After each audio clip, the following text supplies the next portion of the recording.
ಗಲಾಟೆ ಆದ ಹಳ್ಳಿಗೆ ನಾಳೆ ಹೋಗ್ತೀನಿ ಅಂತ ಹೇಳಿದ್ದಾರೆ ಸರ್ ಕುಮಾರಸ್ವಾಮಿ ಅವರು. ಹೋಗಿ ಬರಲಿ, ದೇವ್ರು ಒಳ್ಳೇದು ಮಾಡಲಿ ಅವ್ರಿಗೆ. ಅವ್ರು ತರಲೆ ಮಾಡೋಕ್ಕೆ ಇರುತ್ತಾನೆ. ಡಿ ಕೆ ಶಿವಕುಮಾರ್ ಅವ್ರ ಮೇಲೆ ತರಲೆ ಮಾಡೋಕ್ಕೆ ಇರೋದು ಅವ್ರು ಮಾಡಲಿ, ಏನು ತೊಂದರೆ ಇಲ್ಲ, ಓಟ್ ಬರಲಿ. ಅಪ್ಲಿಕೇಶನ್ ಆಗಲ್ವಾ ನಾಳೆ ನೀವು ಫೈನಲ್ ನೋಟಿಫಿಕೇಶನ್ ಇನ್ನೂ 4 ಹಳ್ಳಿ ಮಾಡಿದ್ದೀರಿ, ಅಲ್ಲಿ ಸರ್ವೆ ಹೋದಾಗೆ ಮತ್ತೆ ಇದು ಗಲಾಟೆ ಆಗಲ್ವಾ? ಏನಿಲ್ಲ, ರೈತರು ಬಂದು ದುಡ್ಡು ಕೊಡಿದ್ರೆ ಕೊಡ್ತೀವಿ, ಇಲ್ಲ ಅಂದರೆ ಇಲ್ಲ ಅಷ್ಟೇ. ಗಲಾಟೆ ನಾವು ಆಗಲೇ ಹೇಳಿಲ್ವಾ, ಇದು ಯಾವುದೋ ಕುಪ್ಪ ಪೋಷಿತ ನಾಟಕ ಮಾಡಲಿ ಅಂತ ಆಗಲೇ ಹೇಳಿದ್ದೀನಿ. ಅದು ಇನ್ನೊಂದ್ಸರಿ ಯಾಕೆ ಕೇಳ್ತೀನಿ ಸರ್. ಮಧ್ಯಾಹ್ನ 1:30ಕ್ಕೆ ಮುಖ್ಯಮಂತ್ರಿಗಳು ವಿಶೇಷ ಪತ್ರಿಕಾಗೋಷ್ಠಿ ಕರೆದಿದ್ದಾರೆ ಸರ್, ಬಿಡದಿ ವಿಚಾರವಾಗಿ. ಆಯ್ತು, ಅದನ್ನು ಕೇಳೋಣ. ಅದನ್ನು ನಾನು ಕರೆದಿದ್ದಾರೆ, ಈಗ ಬಾ ಅಂತ ಹೇಳಿದ್ದಾರೆ, ನಾನು ಹೋಗ್ತಾ ಇದ್ದೀನಿ. ಇನ್ನೊಂದು ಕಡೆ ಮಾಹಿತಿಗಳು ಹರಿದಾಡ್ತಿದೆ ಸರ್. ಸದ್ಯಕ್ಕೆ ಅದನ್ನು ನಿಲ್ಲಿಸುವ ಬಗ್ಗೆ ಸರ್ಕಾರದ ಮಟ್ಟದಲ್ಲಿ ಒಂದು ಚಿಂತನೆ ನಡೆದಿದೆ. ಸದ್ಯಕ್ಕೆ ಯೋಜನೆಯನ್ನು ಸ್ಥಗಿತಗೊಳಿಸುವ ಅದು ಸರ್ಕಾರ ತೀರ್ಮಾನ ತಗೊಂಡ್ರೆ ಅದಕ್ಕೆ ನಾವು ತಲೆಬಾಗ್ತೀವಿ. ಸರ್ಕಾರದ ತೀರ್ಮಾನಕ್ಕೆ ನಾವೇನು ವಿರುದ್ಧ ಹೋಗಲ್ಲ. ಸರ್ಕಾರ ತೀರ್ಮಾನ ತಗೊಂಡ್ರೆ ನಾವು ಅದಕ್ಕೆ ನಾವು ಮಾಡಲೇಬೇಕು ಅಂತ ನಾವೇನು ಅಟಕ್ ಬಿದ್ದಿಲ್ಲ. ಸರ್ಕಾರದ ತೀರ್ಮಾನಕ್ಕೆ ನಾವು ಬದ್ಧ ಇರ್ತೀವಿ. ಅಲ್ಲ ಸರ್, ಇಲ್ಲಿ ದ್ವಂದ್ವ ಇರ್ತಕ್ಕಂಥದ್ದು ರೈತರು ಕೊಟ್ಟಂತ ಭೂಮಿ ಮಾತ್ರ ಕೌನ್ಸಿಲ್ ಮಾಡ್ತೀವಿ ಅಂತ, ಕೊಡದೇ ಇದ್ರೆ ಅದು ಅರ್ಧಂಬರ್ಧ ಕೌನ್ಸಿಲ್ ಆಗುತ್ತಲ್ಲ ಅಂತ ಸರ್. ಇಲ್ಲ, ಯಾವುದೇ ನೋಡ್ರಿ, ಯಾವುದೇ ಈ ಒಂದು ಪ್ರಾಜೆಕ್ಟ್ ಮಾಡಬೇಕು ಅಂದರೆ 100% ರೈತರು ಸಮಾಧಾನ ಮಾಡ್ಲಿಕ್ಕೆ ಸಾಧ್ಯ ಇಲ್ಲ. ಮೆಜಾರಿಟಿ ರೈತರ ಆಧಾರದ ಮೇಲೆ ನಾವು ಮಾಡಬೇಕಾಗ್ತದೆ.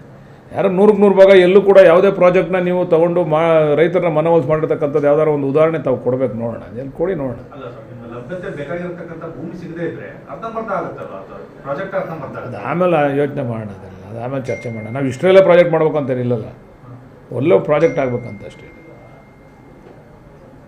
ಪ್ರಾಜೆಕ್ಟ್ ಹಠ ಏನಿಲ್ಲ, ಇದು ಪ್ರೊಸೀಜರ್ ಅಷ್ಟೇ. ಕುಮಾರಸ್ವಾಮಿ ಅವರು ಹಾಕೊಟ್ಟಂಥ ದಾರಿಲಿ ನಡ್ಕೊಂಡು ಹೋಗ್ತಾ ಇದ್ದೀವಿ ಅಷ್ಟೇ.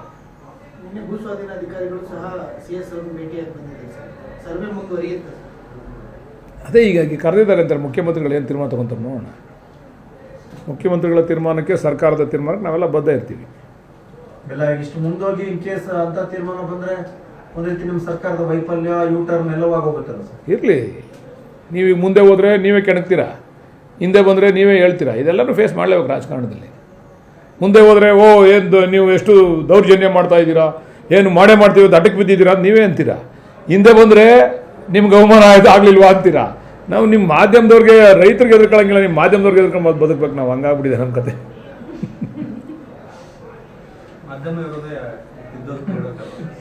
ಅದಕ್ಕೆ ನಾವು ಒಪ್ಕೊಂಡಿದ್ದೀವಲ್ಲ, ನಿಮ್ಮ ಮಾಧ್ಯಮಕ್ಕೆ ಎದುರ್ಕೊಂಡು ಬದುಕ್ತಾ ಇರೋದು ಅಂತ ನಾವು.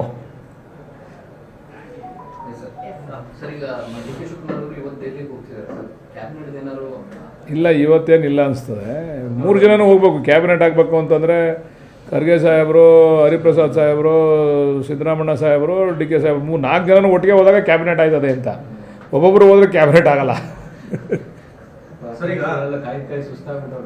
ಏನಿಲ್ಲ, ಏನು ಸುಸ್ತು ಯಾಕೆ, ನಮ್ಮ ಕೆಲಸ ನಾವು ಮಾಡ್ತಾ ಇದ್ದೀವಿ. ಮದುವೆ ಮಾಡ್ತೀವಿ ಬರ ಅಂತಂದಾಗ ಹೋಯ್ತೀವಿ ಅಷ್ಟೇ ತಾಲಿಕಟ್ಟಕ್ಕೆ.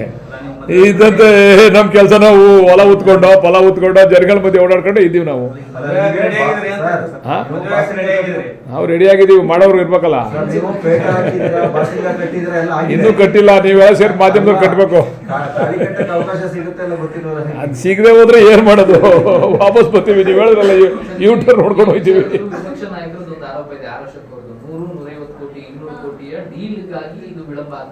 ಯಾವುದು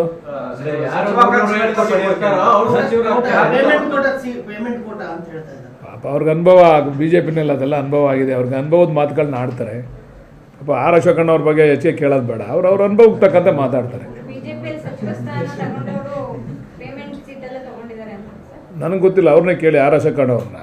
ಕಾಂಗ್ರೆಸ್ನೆಲ್ಲ ಆರೋಪ ಬಂದ ಮೇಲೆ ಅವ್ರ ಮೇಲೂ ಆರೋಪ ಇರಬೇಕಲ್ಲ, ಅದು ರಾಷ್ಟ್ರೀಯ ಪಕ್ಷಗಳ ಮೇಲೆ ಎಲ್ಲನೂ ಕೂಡ ಆರೋಪ ಬರಬೇಕಲ್ಲ ಅದು.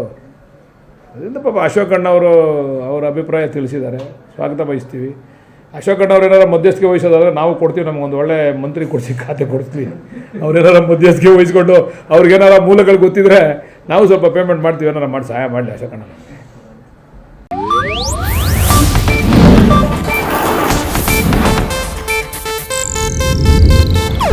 ಇದು ಏಷ್ಯಾನೆಟ್ ನ್ಯೂಸ್ ನೆಟ್ವರ್ಕ್ ಪ್ರಸ್ತುತಿ.